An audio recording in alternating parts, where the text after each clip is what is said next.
Hello and welcome back to a video to do with 3D design at AS and A Level. Now I'm going to be talking about three-dimensional design under the branch of art and design. However, some of the advice that I'm going to give and going through the mark scheme of this video, this might give you help or guidance if you're taking any of the other art and design courses at WJEC. So just to give you a little bit of an overview, the courses that we deliver or the areas of study that we deliver within 3D design include interior design, product design, 3D furniture design and architecture. At AS level, we have a look at interior design and product design, where students are asked to design a piece of interior, like a product, like a lamp or something that can be stored within the home as like a decorative piece. And then our product design is an electronic device that is made to look like it is going to function. So imagine the prototypes that James Dyson would be producing before he then created his final product. That is kind of the vibe that we are going for. However, we use hardwood, softwoods and other types of like materials to generate a really nice product. Now, 3D design is an excellent course because it does open up a really good skill set for the world of work.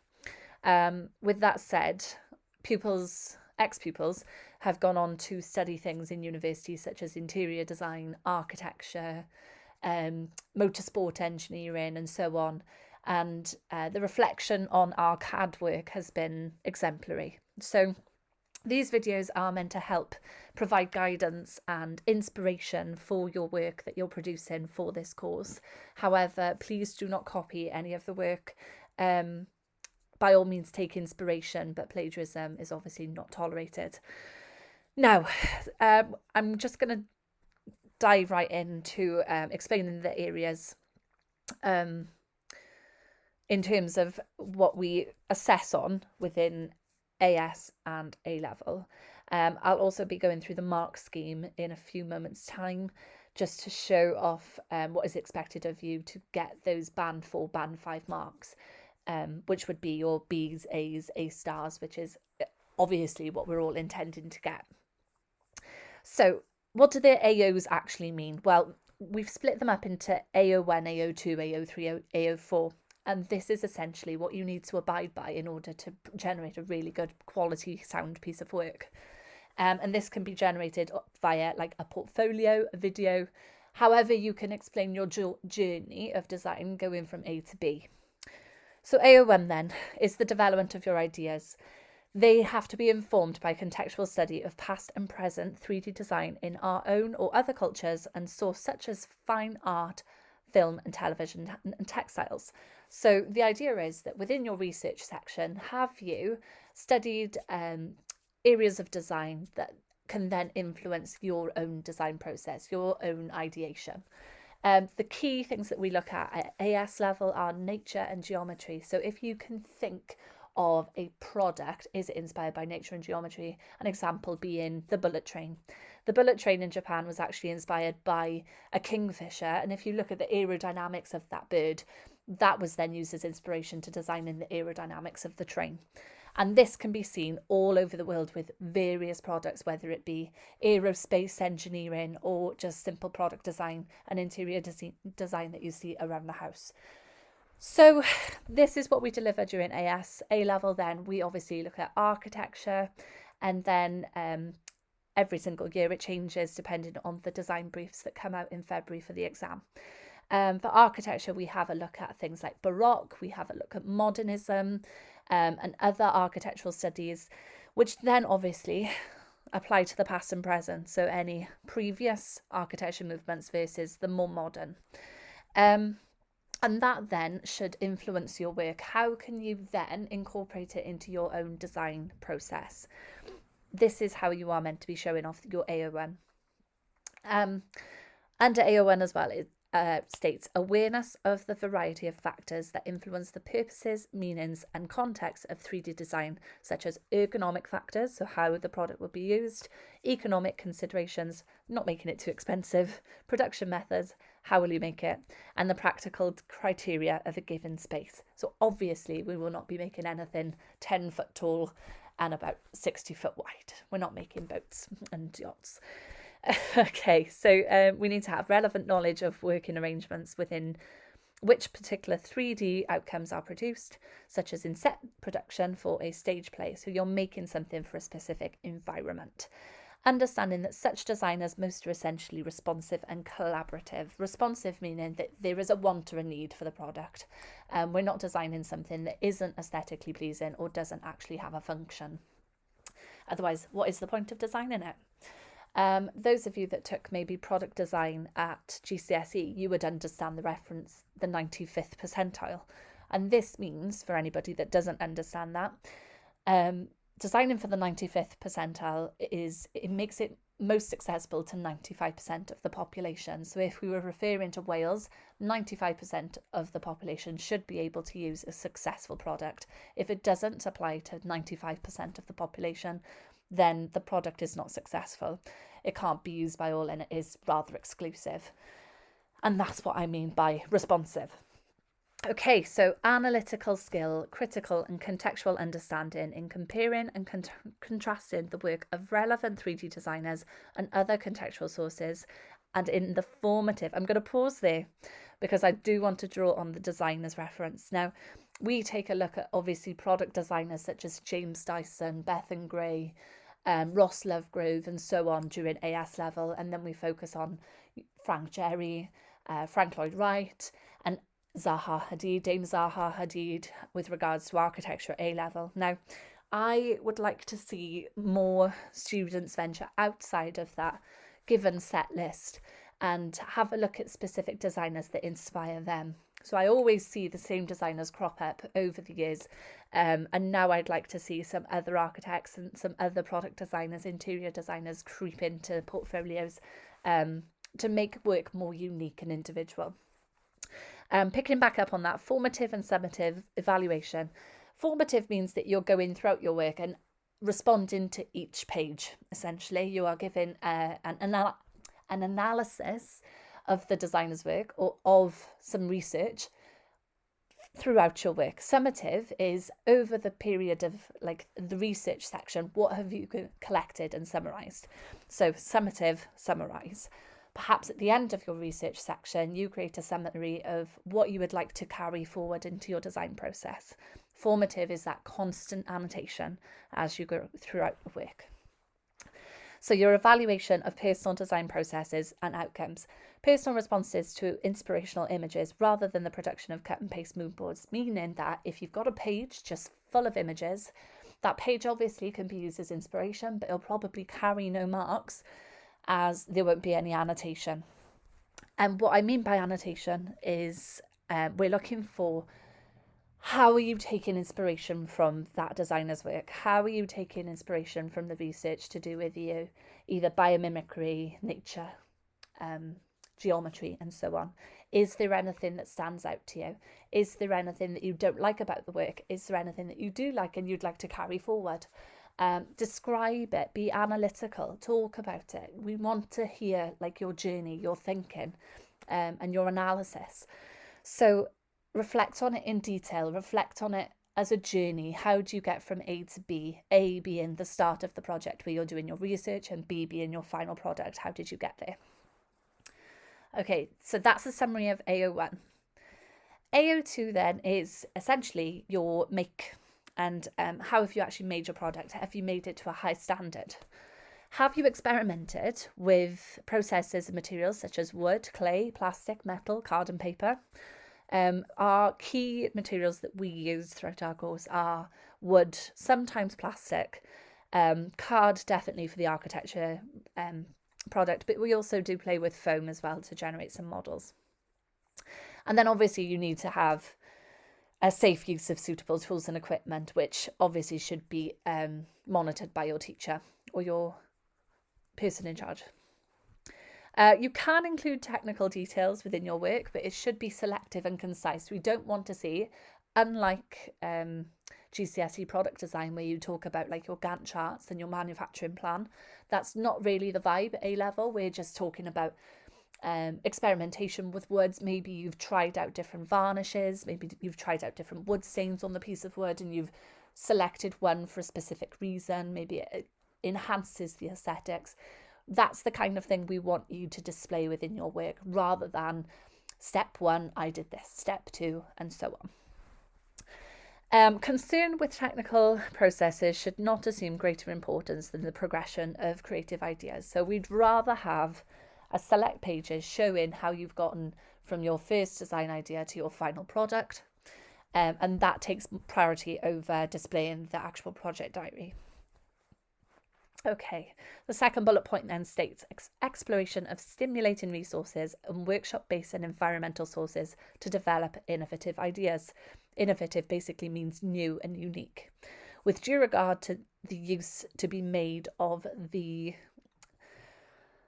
intended outcome, its surface, structure, texture, colour, form, scale and strength, and other 3D elements. The potential of selected aspects of 3D design should be explored through experimentation with new and emerging technologies. This is the point that I wanted to elaborate on. The use of CAD during degree level now is extortionate. That's probably the wrong word for it. It's just very detailed. CAD is used massively now, not only because it's a new and emerging technology that's ever growing, but also with the rise of the 3D printer and things like laser cutters and any kind of CAM system. CAD is always needed and used for that. We use it as a visual tool for 3D design in our current school. We use it to display the final product before it's being made, and we try and render it to a very high quality to show what the product will look like when it's actually made. It's a really good way of testing out materials for aesthetics, because you're able to drag and drop different wood tones on, such as mahogany versus pine. And by experimenting with that as well, you're able to kind of get a gist of what kind of materials then you need for manufacturing. So CAD is a skill that I would encourage anybody to develop throughout this course and before. Each significant step in the creative process should be documented, with particular attention given to the penultimate stage so that final outcomes do not suddenly appear. So just make sure that you're recording your design ideas, your developments and your final design, so that your final design doesn't just blow the examiner or your teacher away when marking, because it just comes out of nowhere. It's just popped out of thin air. So you need to show the journey from A to B. And finally then, discrimination in reviewing and refining ideas as work develops. So make sure that you're being constructive. You're giving constructive criticism to yourself. Is there anything that you don't like about a specific design idea? Why? How can you change it? What do you dislike? What do you like? We want as much annotation as possible to go into detail and create well-formed connections of components, functional working parts, surface finish and aesthetic appearance to realise outcomes of quality. So I've just read off the last sentence there, because that should be reflected in your annotation as well, how you got to those decisions and how you're actually applying that to your final product. So AO2 is all about the quality of the make and how you record it. AO3 then at AS is your gathering, selecting, organising and communicating relevant information in studying 3D, visual, tactile and other sources of reference. Due attention given to analysis of the most appropriate design possibilities and problem solving solutions. So again, this sinks a little bit into AO1, where we're talking about making something purposeful. Have you discussed and organised and communicated the relevant information to make sure that there is an actual gap for your piece of art? And it could be that your art is a product, or it could be that your art is an architecture piece. Either way, remember that this is an art and design course. For those of you that are quite technical minded and have come from engineering or perhaps product design at GCSE, it's really important to realise that yes, your experience within those subjects will be useful, but you need to be showing and communicating your ideas in a slightly different way at A level. Also within AO3, you record through sketches, perspective drawings, technical drawings by hand and CAD, photographs with written notes and annotation, and by other means, ideas, observations and insights that are relevant to personal intentions. So your work will look completely different to everybody else's around, as long as you're doing it right. Your sketches don't have to be amazing, okay? Remember this. You want to have a flow of ideas. So even if your initial sketches are just random shapes on a page that are put together to create a form, that's completely fine. If by the end of that design idea, then you have a technical drawing generated by CAD, as well as, you know, a very, very high quality visual, that's fantastic. You go from having very, very sketchy ideas to then having a beautiful design idea by the end of the 4 pages or 6 pages or however many pages a design idea takes. And that then will allow you to access a high band within AO3. And then finally, then there's another part about critical reflection on your work and progress in order to review what has been learned, deepen your understanding, clarify purpose, and where appropriate, transfer learning into a new context, such as from stage to screen. So again, I won't go into too much detail. This will be your annotation to do with being critical on your own work. Is there anything that you like? Is there anything you dislike? How can you improve it? How will you be using some aspects of this design, but in combining it with another? And that's through your annotation. Finally then, AO4 is your presentation. How creative is your outcome? And is it essentially personal solutions to design requirements and effectively realise stated intentions with evidence of personal curiosity and engagement? So is it unique? Is it designed by you? If it reflects a piece of work within your research, then obviously it lacks in creativity, and so you're probably limited. You're going to be limiting your band within AO4, so it does need to look unique, looks innovative. Okay. Explicit connections made where appropriate between the different elements of the submission, including contextual, practical and written responses, presenting work in an order that can be easily followed. So again, it's that journey from A to B. A being the start with your research and B being your final outcome. How have you travelled there? Explain it. Explain it like a story. How do you get there? All of your narrative, all of your annotation should be very chronological. This is where I began, this is where I ended up. So think about those words, formative and summative. It would be helpful to you maybe to have a few pages throughout your work that summarise each section. So if you've studied research within nature, summarise it at the end of that section. If you've then studied geometry, summarise geometry. After your design ideas, summarise them, and so on and so forth. And you could essentially evaluate your work at the end. And then finally, within AO4, consideration of different presentational formats such as design sheets and an audio-visual program.